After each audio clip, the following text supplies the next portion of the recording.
If you're looking for a fantastic, rich and flavoursome chicken curry, look no further than this recipe for Chicken Changazi. It's a dish from Old Delhi, a place I know pretty well, but unfortunately I wouldn't eat any of the food around there unless I had an asbestos stomach. And I'm not having a go at India, a lot of Indians wouldn't eat there either. So it's a great authentic dish you can cook at home from scratch. Let's start by getting the ingredients out of the fridge, which puts this recipe in good positioning already over the authentic version. Have a look where this dish was created and we're already off to a really good start. I'll put all the ingredients in the description of the video, but let's start by preparing our chicken. It's 1.3 kilo. First of all, we're going to skin the chicken. Once the chicken has been skinned, we can continue to prepare it further. Just cut these little flaps off at the bottom. Full of fat. We're going to chop this little tail off. We're going to chop the knuckle off. Helps to have a sharp knife.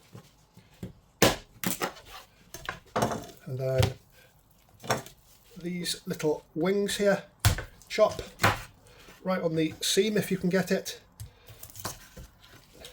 And we can just discard this. Our chicken has been prepared and skinned.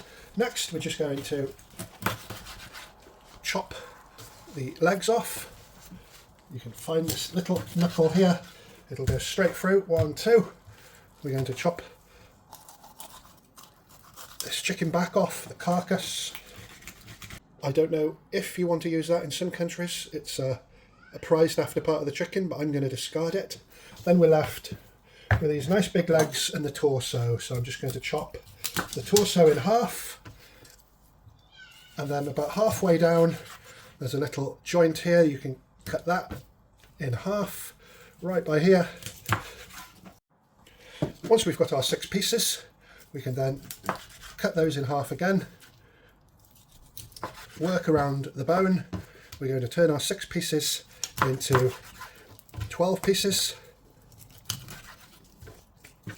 And then last, these 2 legs. And there's a little bone right here. Just feel your way with the gloves, or if you're not using gloves, no problem, you might want to do it deli style. On the bone, all the marrow bone and juices from those bones are going to mix with the sauce. It's going to be fantastic. Next comes marination. We have some full fat yogurt. I like the yogurt to go down to room temperature. A lot of water appears at the bottom. As you can see, there's a little bit there. Pour that water away. The better quality your yogurt, the better. Next, we've got the powdered spices. Turmeric, salt, chaat masala, you could use amchur or dried mango powder, and Kashmiri chili powder. And then we're going to use the juice of 1 lemon.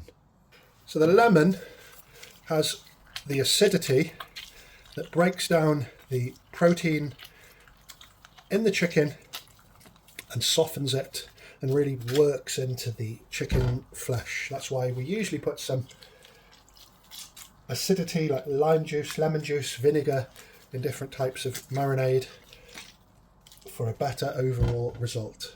Just combine all your ingredients together. Make sure it's lump free.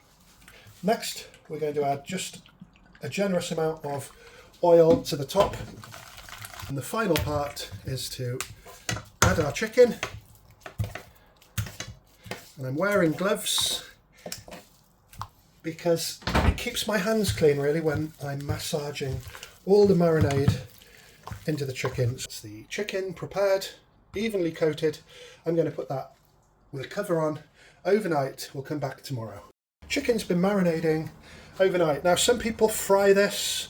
In Delhi I saw them using baked chicken, so that's exactly what I'm going to do, and it's a little bit more healthier. So if you're not frying it and you're using an oven, preheat it for about half an hour on 220, 240 degrees centigrade. I'm using an air fryer because it doesn't require any preheating and it's just so simple. I can set a timer, walk away, and it's just so convenient. So make sure your chicken's evenly placed, and I'm going to put that on max temperature until we get some beautiful charring. After 14 minutes on one side, we have got some beautiful charring. So I'm just going to turn the chicken over and we'll char the other side for about 10 minutes. We've got some beautiful charring. Once again, the chicken is now ready for the sauce. Let's go and create it. So please don't be put off by this big karai. This is actually from New Delhi. You can use any suitably sized pan for your 12 chicken pieces. So as that pan heats up, I'm going to add a generous amount of ghee. So this is a beautiful recipe to invite your friends round to dine at your house. We'll just allow that ghee to melt. We're going to be making an onion and cashew nut paste. We're just going to saute some onions until they start to turn translucent. That's been about 10 minutes. The onions are translucent. Next we're going to add some cashew nuts. It's so exciting to create multi-step dishes like this. That's why I've used a whole chicken. It's not something you want to do one portion of. Batch cooking is the way. So that's been about 15 minutes and you can see the onions have reduced.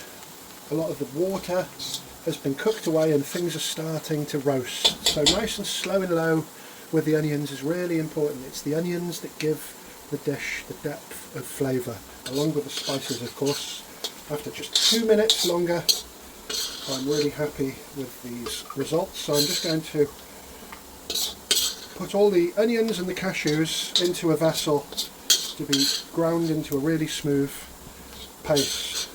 So once your pan's empty, there's no need to clean it thoroughly, just tissue paper and get rid of the debris really, just to stop it burning. You can turn the heat off your pan and we're ready to blend this into a paste. I'm going to add a dash of water just to help the blend. I added even more water. The cashew nuts tend to really thicken up the paste. Paste ready.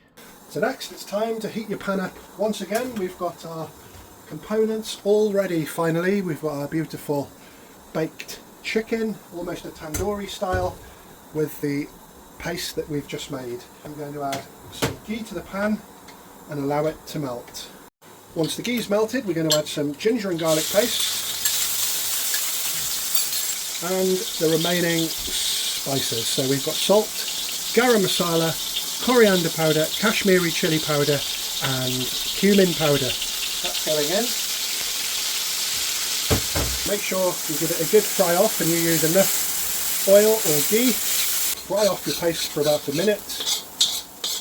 Next we can go in with some whole green chilli and we're going to add the onion and cashew paste back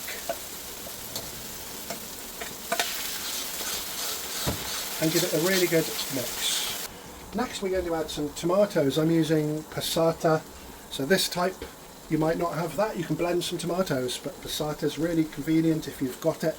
This is a Mughlai dish, so a dish created in the royal kitchens of northern India centuries ago. So 500 years ago India did not have any chilies or tomatoes, so I'm not sure what the original recipe is, but we're just going to turn up the heat and let the oil split.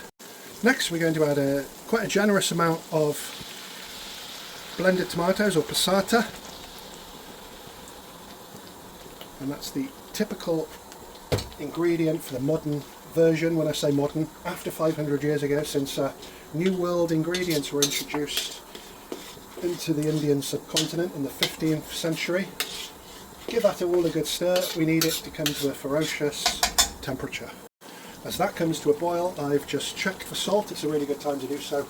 It needs a little bit more salt just to bring out those spice levels.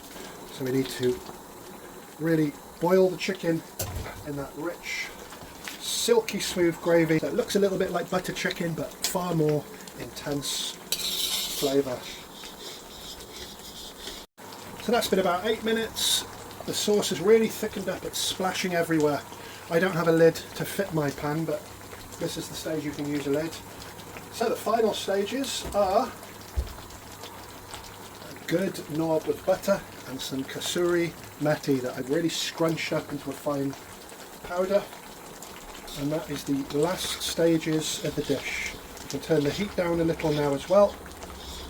And the smell of the kasuri methi at that stage, oh, it's fantastic. So I hope you've enjoyed the video. I'll be back with more great videos really soon.